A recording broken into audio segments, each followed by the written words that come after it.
Hello students, welcome to my channel. This is Roshan Sharma. चलिए my dear students, एक नए video की शुरुआत हम करते हैं। और सभी स्टूडेंट्स के लिए कल से आप सभी के स्कूल स्टार्ट हो रहे हैं, और इसलिए मैं मेरी चैनल की तरफ से आप सभी से कहना चाहता हूं कि ऑल द बेस्ट। और सभी स्टूडेंट्स के लिए एक अलग क्लास मिल जाएगी, एक अलग एनवायरनमेंट मिलेगा। कुछ स्टूडेंट्स ऐसे हैं जो अपने पिछली बार जो स्कूल में पढ़ा है वही स्कूल में पढ़े हैं। कुछ स्टूडेंट्स ऐसे हैं जो अपने स्कूल्स को चेंज किए हैं। अलग क्लास टीचर मिलेंगे, अलग आपको फ्रेंड्स मिलेंगे और अलग बुक्स मिलेंगे, क्योंकि आप लोग एक क्लास से प्रमोट होकर दूसरी क्लास में जा चुके हैं। बस माय डियर स्टूडेंट्स, आप सभी से एक ही बात कहना चाहता हूं मैं कि एक फोकस से, डेडिकेशन के साथ अपने स्टडी कंटिन्यू कीजिए, क्योंकि फिफ्थ क्लास के स्टूडेंट्स सिक्स क्लास में आ चुके हैं।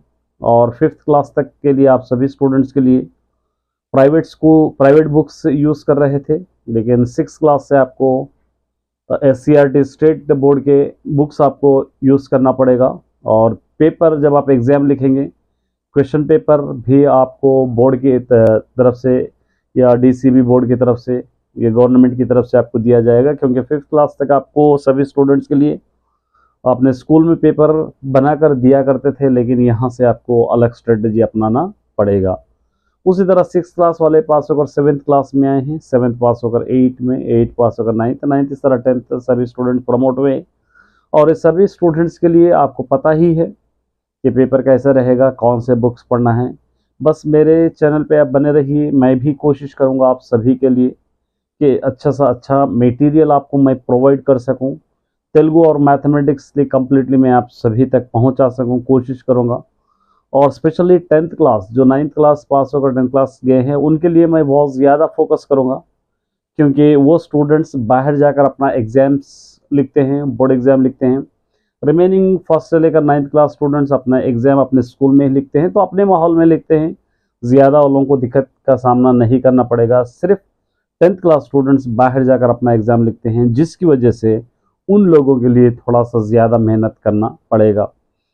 और स्टार्टिंग से ही अच्छे से पढ़ने की कोशिश करना, स्टार्टिंग से ही अपने खुद के नोट्स प्रिपेयर करना, स्टार्टिंग से ही लेसन पे फोकस करना, और स्टार्टिंग से ही अपने पॉइंट्स याद करना। यहाँ से जो भी होता है वो सारे चीज़ें शुरू से ही अगर याद करेंगे तो आगे आगे आपका आपका रास्ता आसान होता चले जाएगा। क्योंकि बहुत सारे स्टूडेंट्स ऐसे होते हैं कि हम FA1 में या FA2 में, SA1 में, SA2 में याद करेंगे, इस तरह की सोच रखकर वो लोग आगे बढ़ते हैं, लेकिन वो लोग बाद में बहुत ही पछताते हैं, क्योंकि जितना वो लोग अभी याद कर पाते हैं उतना वहाँ पर भी याद नहीं होता है। तो इसलिए एक कंपटीशन रखिए अपने क्लास में। जो आपकी क्लास में फर्स्ट आता है स्टूडेंट, या सेकंड आता है या थर्ड आता है, क्यों आता है वो स्टूडेंट फर्स्ट, क्यों आता है वो सेकंड, क्यों आता है वो थर्ड?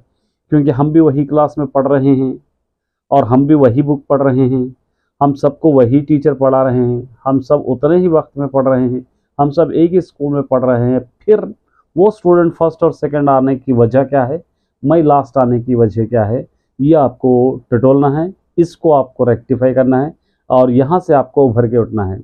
वो स्टूडेंट फर्स्ट क्यों आ रहा है, हम लास्ट क्यों आ रहे हैं, वो स्टूडेंट के कॉम्पिटिटर हम क्यों नहीं बन पा रहे, कहाँ पर हमसे चूक हो रही है, क्या हमको समझ नहीं आ रहा है, क्या हम नहीं फोकस नहीं कर रहे। ये चीज़ों को आपको, छोटे छोटे चीज़ों को आपको अच्छी तरह याद करके मेहनत करना है। अगर आपको कुछ डाउट है तो मुझसे कमेंट करके पूछिए, या आपके फ्रेंड अगर कोई अच्छा पढ़ते हैं तो उनसे भी आप हेल्प ले सकते हो, लेकिन हमारा फोकस होना चाहिए पढ़ने पर। तो माय डियर स्टूडेंट्स, कल आप सभी स्कूल को जाएंगे। कुछ दिन आपके लिए थोड़ा मुश्किल होंगे, क्योंकि अभी तक आप लोग हॉलीडेज़ में थे, जिसके अंदर सारा शेड्यूल आपका ख़राब हो चुका था। उठने की टाइमिंग अलग, खाने की टाइमिंग अलग, ब्रेकफास्ट, लंच, डिनर अलग अलग टाइमिंग हो गए थे। और अभी कल से आपको पंक्चुअल होना पड़ेगा स्कूल की टाइमिंग के लिए। खाने की टाइमिंग, उठने की टाइमिंग, सोने की टाइमिंग, सारे टाइमिंग यहाँ से आपको शुरू होंगे। और कुछ दिन तक आपको थोड़ा प्रॉब्लम होगा, क्योंकि थोड़ा टायर्ड आप महसूस करेंगे, थोड़ी थकान महसूस करेंगे 8-10 दिन।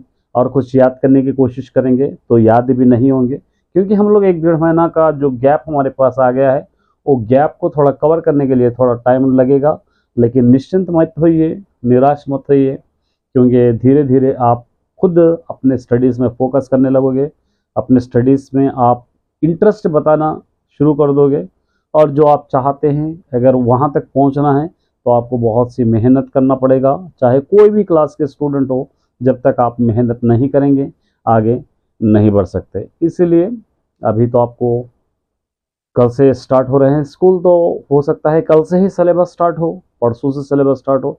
मेरे चैनल पे ऑलरेडी सारे चीज़ें अपलोडेड है। सिर्फ 7th class Telugu new syllabus आ रहा है, उसका लेसन भी आपको शायद कल मिल जाएगा, कल से स्टार्ट मिल जाएगा, और एक्सप्लेनेशन आंसर सारी चीज़ें मिल जाएंगे। उसके बाद 8, 9, 10th के जो भी है, 6th क्लास के जो भी लेसन है वो ऑलरेडी अपलोडेड है, मैथमेटिक्स के भी अपलोडेड है। फिर भी आप स्टूडेंट्स के लिए एक अलग वे से, नए नए वे से, एक नए बैच के लिए मैं आपको समझाने की कोशिश करता हूँ। बस चैनल पे बने रहिए, और उसी तरह चैनल को सब्सक्राइब कर लीजिए, अपने फ्रेंड्स को अपने ग्रुप्स में शेयर कीजिए, ताकि वो लोग भी इस चैनल से बेनिफिट उठा सके। और उम्मीद करता हूँ कि आप सभी अपने स्कूल को जाने के लिए रेडी होंगे, खुश होंगे। बस मैं ये चाहता हूँ कि आप अपने स्टडी कंटिन्यू कीजिए, अच्छी तरह पढ़िए, फोकस कीजिए। किसी चीज़ का डाउट है तो मुझे आप पूछ सकते हैं। ऑल